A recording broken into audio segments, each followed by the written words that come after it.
예, 반갑습니다. 오늘 저에게 주신 하나님 말씀 마태복음 7장 24절에서 27절입니다. 먼저 읽겠습니다. 그러므로 누구든지 나의 이 말을 듣고, 요게 지금 산상수훈이지요. 5장에서 7장까지 말씀 아닙니까? 듣고 행하는 자는 그 집을 반석 위에 지은 지혜로운 사람 같으리니 비가 내리고 창수가 나고 바람이 불어 그 집에 부딪히다 무너지지 아니하나니 이는 주초를 반석 위에 놓은 연고요.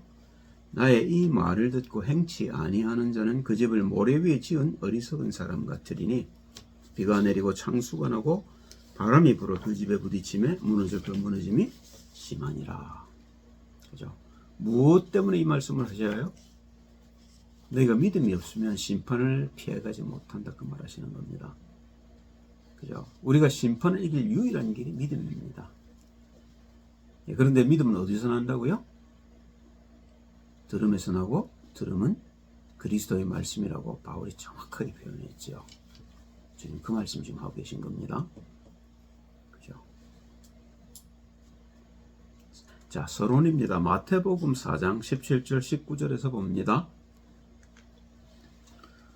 예수님이 마귀에게 시험을 받으시고 40일 동안 굶으시고 시험을 받으셨죠. 그리고 세 마디 말씀으로 마귀를 이기고 갈릴리로 나오셔서 이제 제자들을 부르시는 장면입니다.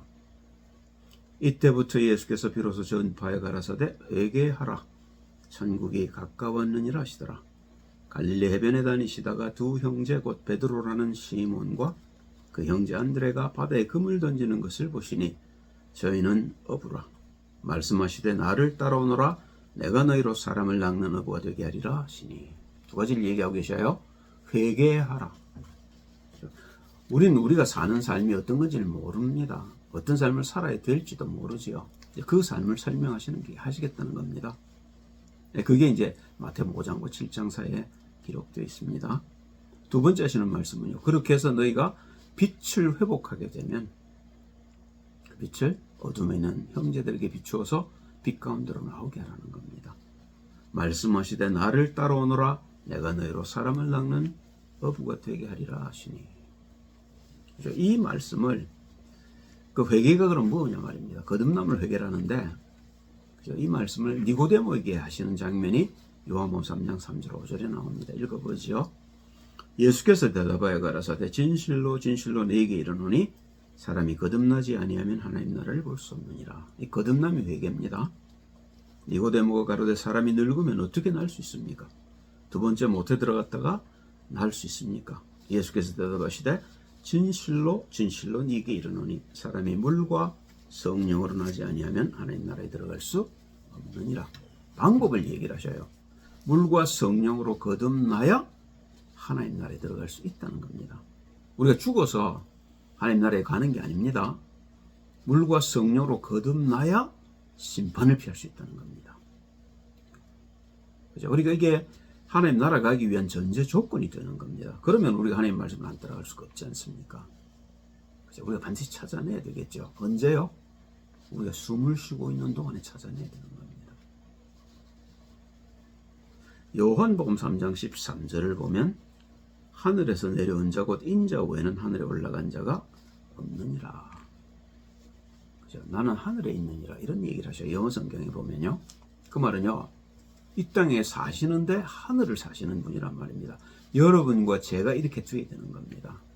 우리가 이 땅에 살지만 하늘의 시민으로 살아야 되는 겁니다. 그죠? 그 길을 요한복음 10장 15절에 예수님 직접 말씀을 하셔요. 아버지께서 나를 아시고 내가 아버지를 아는 것 같으니 나는 양을 위하여 목숨을 버리노라. 이 그리스도 예수의 십자가의 대속이란 말입니다. 그 대속의 의미를 아는 것이 정말로 우리에게 중요합니다. 그죠? 그러니까 내가 그냥 믿습니다 해서 되는 일이 아니란 말입니다. 뭘 믿는단 말입니까? 그죠? 그 믿음의 실체를 우리가 찾아야 되는 거죠. 본론입니다. 이제 산상수훈의 시작이죠. 마태복음 5장 14절 16절입니다. 먼저 요한복음 8장 12절을 보면요. 예수께서 또 일러 가라사대 나는 세상의 빛이니 나를 따르는 자는 어둠에 다니지 아니하고 생명의 빛을 얻으리라. 우리에게 빛을 비추러 오신 분입니다. 그래서 제자를 부르신 겁니다. 그래서 제자들에게 빛을 설명하신 것이 산상수훈이라고 말할 수 있지요. 그래서 그 빛을 어디로 간 말입니까? 비추어서 많은 사람들이 빛 가운데로 나오도록 도우라는 겁니다. 그게 제자를 부른 목적이란 말입니다. 그 목적을 마태복음 5장 14절 16절 사이 하고 계시죠. 너희는 세상의 빛이라. 산 위에 있는 동네가 숨기우지 못할 것이요 사람이 등불을 켜서 말 아래 두지 아니하고 등경 위에 두나니 이름으로 집안 모든 사람에게 비치느니라. 이같이 너희 빛을 사람들에게 비치게 하여 저희로 너희 착한 행실을 보고 하늘에 계신 너희 아버지께 영광을 돌리게 하라. 의로움을 보이라는 겁니다. 착한 행실이라는 게.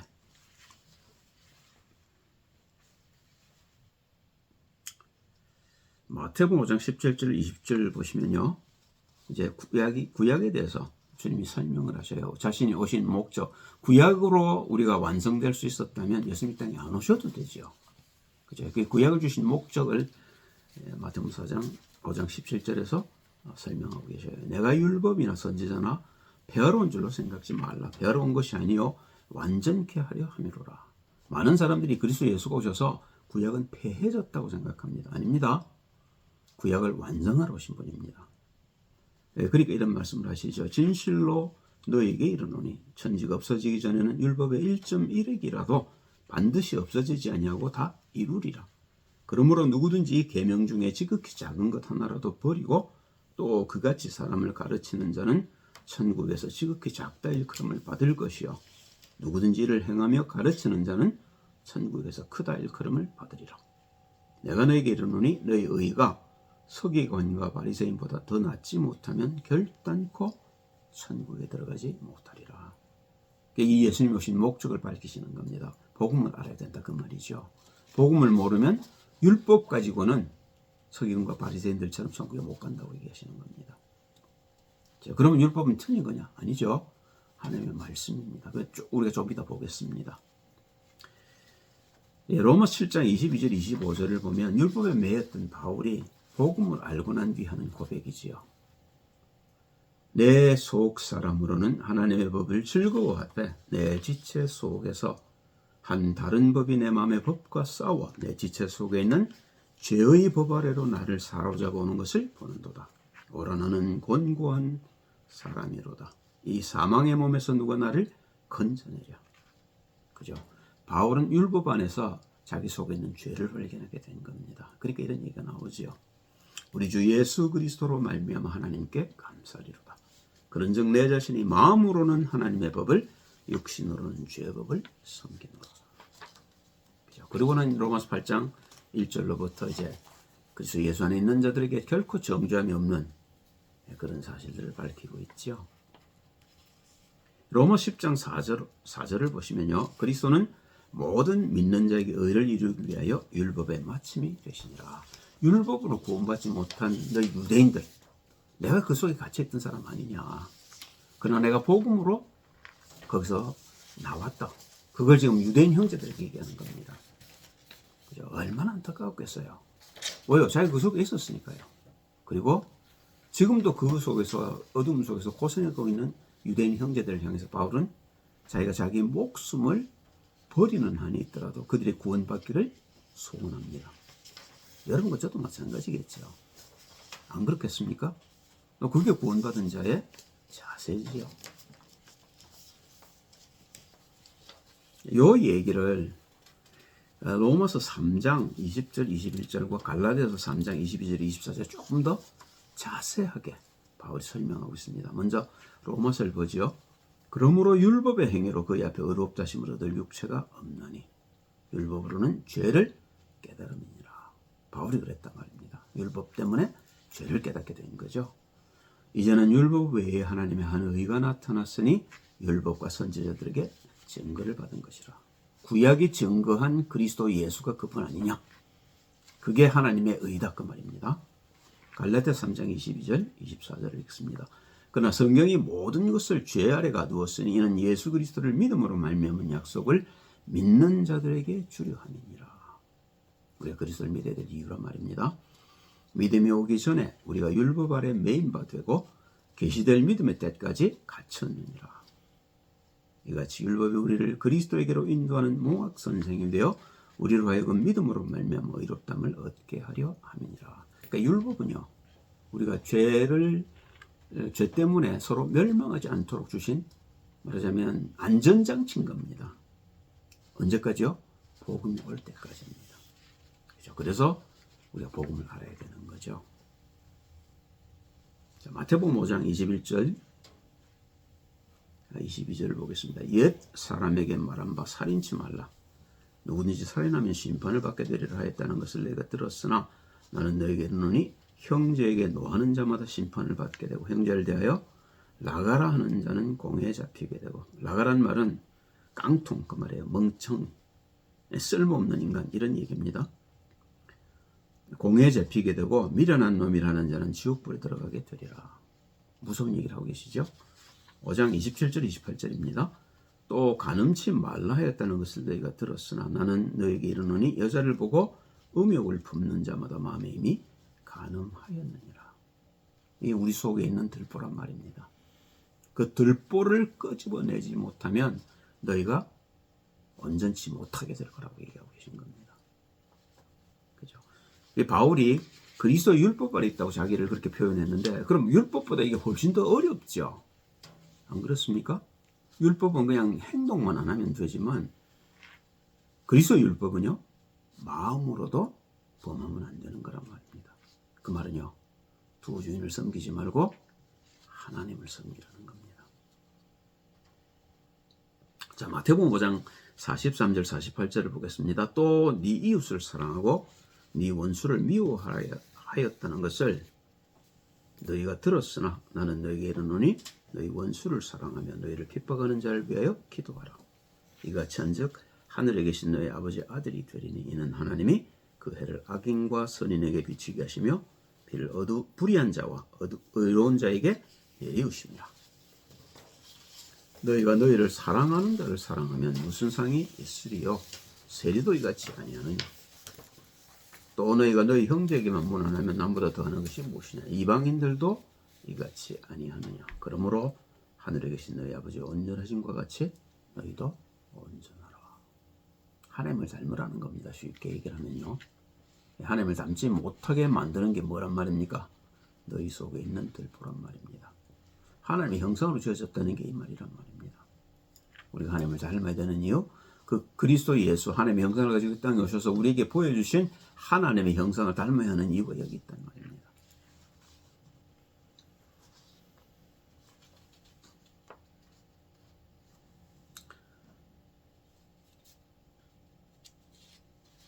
예, 마태복음 7장이 얘기하는 뭔가 좁은 길을 가야 되는 이유가 여기 있는 거죠. 그죠? 우리 하나님을 닮는다는 게 얼마나 어려운 일입니까? 그런데 말씀은 단정합니다. 하늘에 계신 너희 아버지 같이 너희도 완전하라. 그거 완전해야 되는 거죠, 우리는. 그 완전을 향해 가는 길이 신앙생활이란 말입니다. 그게 광야란 말입니다. 그죠? 예, 우리가 그렇게 되지 않으면 우리에게는 힘이 없을 겁니다. 마태복음 6장입니다. 6장 1절 5절이죠. 사람에게 보이려고 그들 앞에서 너희 의를 행치 않도록 주의하라. 그렇지 않으면 하늘에 계신 너희 아버지께 상을 얻지 못하느니라. 이게 바리새인들이 하는 거죠.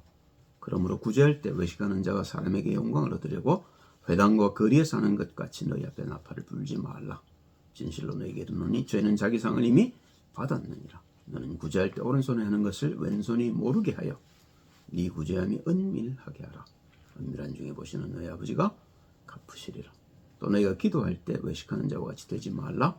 저희는 사람에게 보이려고 회당과 큰 거리 어귀에 서서 기도하기를 좋아하느니라. 내가 진실로 너희에게 이르노니 저희는 자기 상을 이미 받았느니라. 사람이 들었으니까 됐잖아요. 사람이 들으라고 한 기도인데 사람이 들었으니까 응답받았잖아요. 그래서 하나님이 기도를 가르치시는 겁니다. 마태복음 6장 9절 13절이죠. 어떻게 하면 우리가 외식을 벗어나느냐 말입니다. 어떻게 하면 우리의 속사람을 하나님처럼 만들 수 있겠느냐는 겁니다. 그게 6장 9절 13절이죠. 그러므로 너희는 이렇게 기도하라. 하늘에 계신 우리 아버지여, 이름이 거룩히 여김을 받으시오며 나라에 임하옵시며 뜻이 하늘에서 이룬 것 같이 땅에서도 이루어지다. 이게 하나님의 뜻입니다. 그죠? 이게 하나님의 뜻입니다. 반드시 이루어져야 될 하나님의 뜻이란 말입니다. 지금 이것 때문에 하나님이 삼위일체로 지금도 일하고 계시단 말입니다. 오늘날 우리에게 일용할 양식을 주옵시고 우리가 우리에게 죄 지은 자를 사하여 준 것 같이 우리 죄를 사하여 주옵시고 우리를 시험에 들게 하지 마옵시고 다만 악에서 구하옵소서. 내 속에 들보를 빼주옵소서. 그 말이죠. 나라와 권세와 영광이 아버지께 영원히 있사옵나이다. 아버지께로 돌아갑니다. 아버지께서 잠깐 만드셔서 우리에게 아버지를 찾게 하시고 우리 모두는 이제 아버지께로 돌아가게 됩니다. 모든 영광이 아버지께 영원히 있습니다. 마태복음 6장 19절 20절을 보겠습니다. 네, 구체적인 설명이죠. 그러므로 너희는 너희를 위하여 보물을 땅에 쌓아두지 마라. 거기는 좀과 동록이 해하며 도적이 구멍을 뚫고 도적질하느니라. 오직 너희를 위하여 보물을 하늘에 쌓아두라. 거기는 좀이나 동록이 해하지 못하며 도적이 구멍을 뚫지도 못하고 도적질도 못하느니라. 우리가 한 번밖에 못 사는 인생이란 말입니다. 그죠? 이 인생의 최고 목표가 뭐냐? 하나님을 만나는 겁니다. 그죠? 그것 때문에 예수가 그리스도로 땅에 오셨단 말입니다. 자, 구약에서 약속을 받지 못했던, 구약에서 그냥 그 말씀만 듣고 따라왔던, 믿었던 선진들이 어떤 자세로 살았는지를 히브리서 11장 13절이 우리에게 보여줍니다. 보셔요.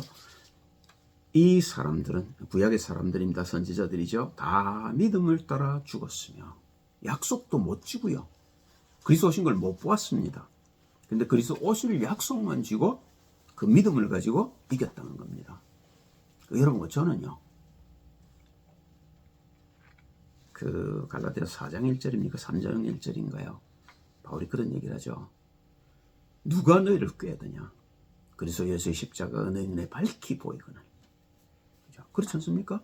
예수님이 오셔서 십자가 죽으시고 부활하신 것이 우리에게는 알려진 사실인데도 불구하고 우리는 구약의 믿음의 선진들처럼도 못 믿고 있다고 바울이 갈라디아 교인들에게 질타하는 장면이지요. 보세요. 약속을 받지 못하였을 때, 약속을 못 보았지 않습니까? 그죠? 그것들을 멀리서 보고 환영하며 또 땅에서는 외국인과 나그네로라 증거했으니, 약속도 못 받았으면서도 이 땅을 잠깐 지나가는 영원한 천국을 향한 한 노정으로 생각했다는 겁니다. 이게 여러분과 제가 가져야 될 자세지요. 마태복음 6장 24절을 봅니다. 한 사람이 두 주인을 섬기지 못할 것이니 혹이를 미워하며 저를 사랑하거나 혹 이를 중히 여기며 저를 경히 여김이라. 내가 하나님과 재물을 겸하여 섬기지 못하느니라. 이 땅을 살자면 우리가 돈이 필요합니다. 그렇죠. 그런데 우리가 하늘을 사모한다면 우리가 돈에 매일 것이 아니라 하나님께 매일하는 겁니다. 그 증거로, 하나님 안에 모든 것이 다 있다는 증거로 우리에게 예를 들어준 것이 새, 백합화죠. 그죠? 새가 뭐 심습니까? 거둡니까? 창고에 모아둡니까? 꽃이 뭘 합니까? 그죠? 직조를 해서 옷을 입습니까? 아니잖아요. 하나님이 입힌 것인데 솔로몬의 모든 영광으로도 백합만은 빛이 안 난다는 말입니다. 하물며 너희일까 보냐? 하나님의 형상으로 창조된 너희일까 보냐? 그래서 결론으로 낸 것이 뭐죠? 마태복음 6장 33절이지요. 너희는 먼저 그의 나라와 그의 의를 구하라. 그리하면 이 모든 것을 너희에게 더하시리라. 아멘. 이게 여러분과 제가 목숨을 걸고 구해야 되는 겁니다. 한 번밖에 없는 찬스입니다. 여러분과 저는 지금 이 한 번밖에 없는 기회를 살고 있는 겁니다. 자, 마태복음 7장입니다. 이제 마태복음 7장 1절 5절에 보니까 비판하는 이유를 밝히셨죠. 비판을 받지 아니하려거든 비판하지 말라. 너희 비판하는 그 비판으로 너희가 비판을 받을 것이요 너희 헤아리는 그 헤아림으로 너희가 헤아림을 받을 것이니라. 어찌하여 형제 눈 속에 있는 티는 보고 네 눈 속에 있는 들보는 깨닫지 못하느냐. 보라, 네 눈 속에 있는 들보가 있는데 어찌하여 형제에게 말하기를 나로 내 눈 속에 있는 티를 빼게 하라 하겠느냐. 외식하는 자여, 먼저 네 눈 속에서 들보를 빼어라. 그 후에야 밝히 보고 형제의 눈 속에서 티를 빼리라. 우리 속에 들보가 있다는 겁니다. 그죠? 이 들보를 어떻게 뺍니까? 그래서 하나님이 이 빼는 방법을 바로 가르쳐 주셔요. 7장 7절과 11절 사이에 기록되어 있습니다. 구하라, 그러면 너에게 주실 것이요. 찾으라, 그러면 찾을 것이요. 문을 두드리라, 그러면 너에게 열릴 것이니 구하는 이마다 얻을 것이요. 찾는 이가 찾을 것이요. 두드리는 이에게 열릴 것이니라. 너희 중에 누가 아들이 떡을 달라면 돌을 주며 생선을 달라면 뱀을 줄 사람이 있겠느냐. 너희가 악한 자라도 좋은 것으로 자식에게 줄 알거든. 하물며 하늘에 계신 너희 아버지께서 구하는 자에게 좋은 것으로 주시지 않겠느냐. 이 좋은 것을 누가복음 11장 13절에 보면 성령이라고 밝히셨지요. 그죠? 우리가 왜 성경 말씀을 여기에 이렇게 자꾸 보느냐면 성경 말씀은 하나님의 말씀이고 이게 구술입니다. 보물입니다. 그런데 우리가 이걸 꿰일 줄을 모른단 말입니다. 그래서 우리가 꿰는 작업을 하는 겁니다. 그죠? 왜 누가복음에 따로 이렇게 써놨겠어요? 아무나 찾지 못하도록 숨겨놓으신 겁니다. 그 찾는 행위를 우리가 하는 겁니다. 그래서 그 속에서 보물을 꿰어내는 작업, 그게 우리의 구원에 필요한 거란 말입니다. 그래서 우리가 말씀을 보는데 어떻게 봐요? 목숨을 다하고, 아니죠, 마음을 다하고 목숨을 다하고 뜻을 다해 하나님을 사랑하는 겁니다.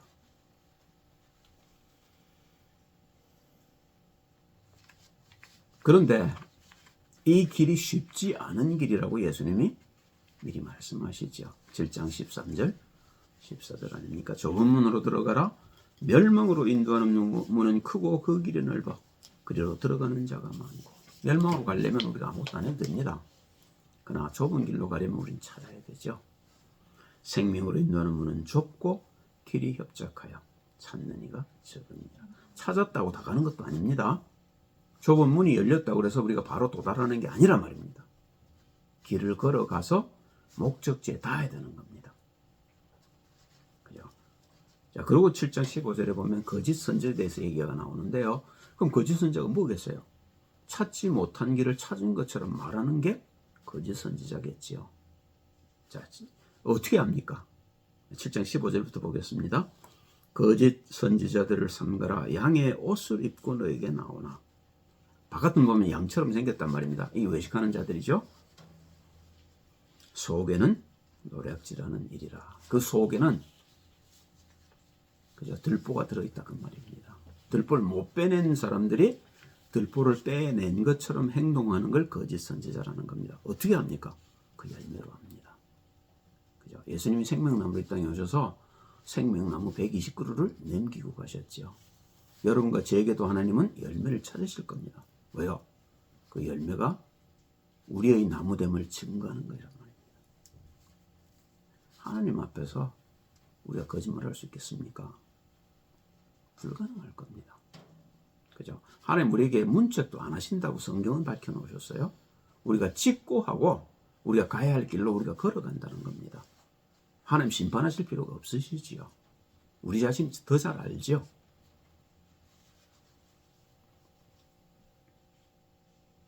마태복음 7장 21절입니다.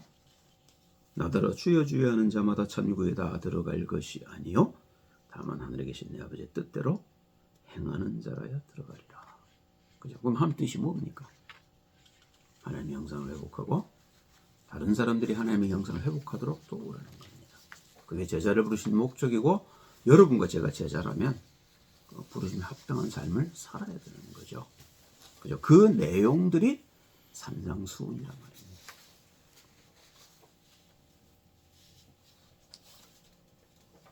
자, 결론입니다. 아버지의 뜻입니다. 요한복음 3장 14절 15절이죠. 모세가 광야에서 뱀을 든 것 같이 인자도 들려야 하리니 이는 저를 믿는 자마다 영생을 얻게 하려 하시느니라. 십자가란 말입니다. 그죠? 그리고 6장 40절입니다. 요한복음 내 아버지의 뜻은 아들을 보고 믿는 자마다 영생을 얻는 이것이니 마지막 날에 내가 이를 다시 살리리라 하시니라. 심판 때입니다. 우리가 심판을 통과하기 위해서는 믿음이 필요합니다. 도대체 예수가 누구냐? 그분이 나를 위해서 하신 십자가와 부활이 뭐냐? 그럼 나는 어떻게 살아야 되느냐? 이걸 우리가 사는 동안에 찾아야 된다는 말입니다. 그죠? 그리고 주님이 그 십자가에서 하신 마지막 말씀 요한복음 19장 30절 보셔요. 예수께서 신 포도주를 받으신 후 가라사대 다 이루었다 하시고 끝내신 겁니다. 길은 우리 앞에 넓게 열렸습니다. 환하게 열렸습니다. 좁은 길이긴 합니다만 문도 열렸어요. 그 문을 열고 그 길로 오라고 예수님이 손짓하시는 겁니다. 수고하고 무거운 짐진 자들 다 내게로 오라 내가 너희를 쉬게 하리라. 그 길을 우리가 가는 것이 신앙생활이고 그게 우리가 사는 목적이란 말입니다. 보세요. 히브리서 10장 19절 20절 말씀 너무 멋지게 써놨습니다. 그러므로 형제들아 우리가 예수의 피를 힘입어 성소에 들어갈 담력을 얻었노니 문이 열렸죠. 십자가의 휘장이 십자가로 해서 휘장이 위로 아래로 찢어지지 않았습니까? 그 길은 우리를 위하여 휘장 가운데로 열어놓으신 새롭고 산 길이요 휘장은 곧 저희의 육체니라. 자, 할렐루야. 주님이 그래서 육체를 입고 있다는 것이었단 말입니다. 육으로 너희가 사는 거 아니다 그 말이에요. 영으로 살아야 된다 그 말입니다. 그게 우리가 구원받을 유일한 길이란 말입니다. 그걸 믿음으로 우리가 갈 수 있는 거죠. 기도하겠습니다. 할렐루야. 하나님을 찬양합니다. 믿음의 역사를 통해 하나님의 영광을 드러낼 자들이 되게 인도해 주옵소서. 예수 그리스도 이름으로 기도합니다. 아멘.